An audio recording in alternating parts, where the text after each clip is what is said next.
بسم اللہ الرحمن الرحیم۔ السلام علیکم۔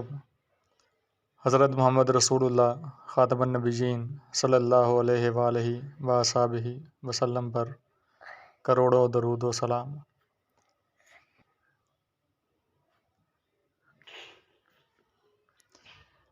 عزیز طلبہ، آج کا ہمارا سبق نمبر 13 ہے، جس کا عنوان کیا واقعی دنیا گول ہے، اور مصنف کا نام ہے ابن انشا۔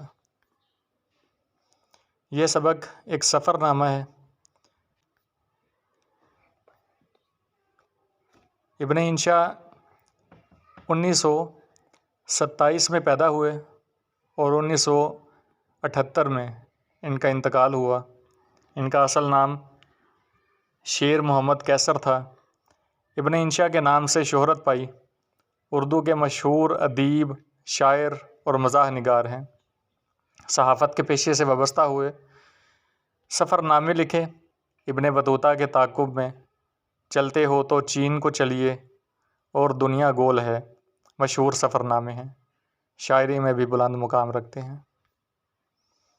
یہ کچھ الفاظ بانی ہیں۔ چند ایک توضیحات ہیں جو جاننا آپ کے لیے ضروری ہیں۔ ایک لفظ استعمال ہوا ہے سبق میں، بحر ظلمات۔ بحر ظلمات یا پھر اسے بحر اوقیانوس بھی کہا جاتا ہے۔ اس سمندر کے اس پار امریکہ واقع ہے۔ پھر پیکنگ، عوامی جمہوریہ چین کا دارالحکومت ہے۔ پیرس یورپ کا خوبصورت ترین شہر ہے اور فرانس کا دارالحکومت ہے۔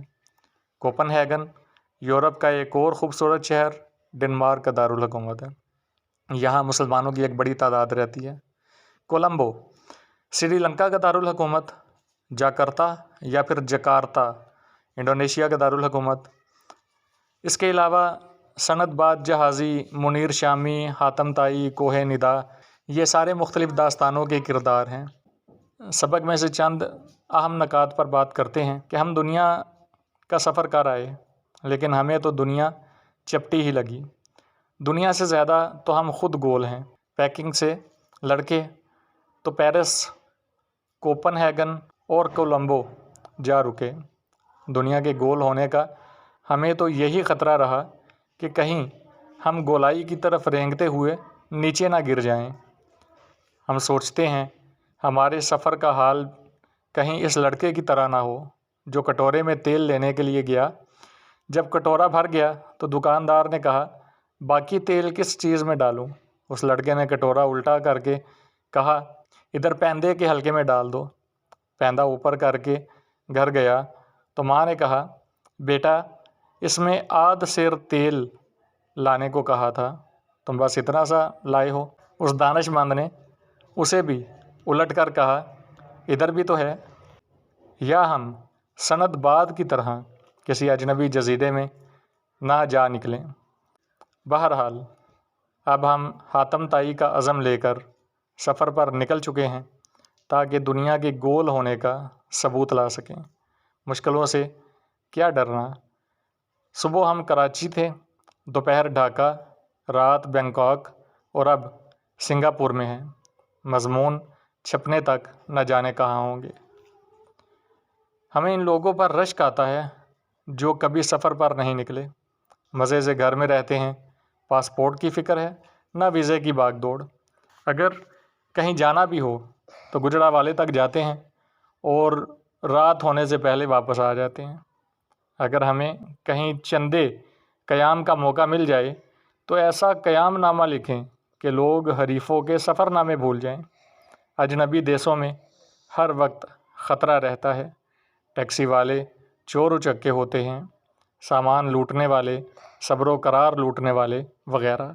پھر اجنبی دیسوں میں اکثر اپنا سامان اور نخرہ خود ہی اٹھانا پڑتا ہے۔ کراچی یونیورسٹی نے ہمیں ڈاکٹری کی ڈگری نہ دی تو کیا ہوا؟ آخر ہم بھی ڈاکٹر ہو ہی گئے۔ ہوا یوں کہ جس قافلہ سخت جاں کے ساتھ ہم سفر کر رہے تھے، ان میں پاکستانی، ترک اور ایرانی سب ڈاکٹر تھے، سوائے ہمارے اور اپوا کی انٹرنیشنل سیکرٹری بیگم وجیہہ ہاشمی کے۔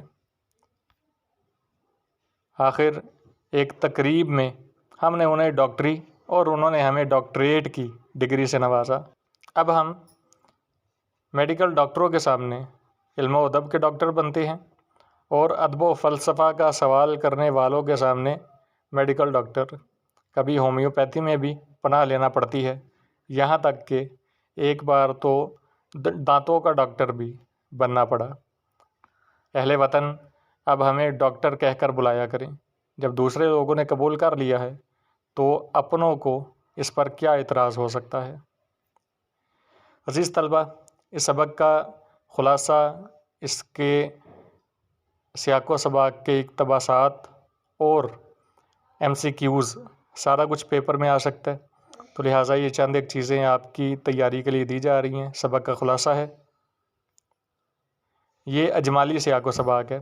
سبق میں سے کہیں سے بھی کوئی سیاق و سباق کی تشریح کا اقتباس آ جائے تو آپ اس میں اجمالی سیاق و سباق لکھ سکتے ہیں، لیکن کوشش یہ کریں کہ مثالی سیاق و سباق ہی لکھیں تاکہ آپ کو اچھے نمبر اس کے مل سکیں.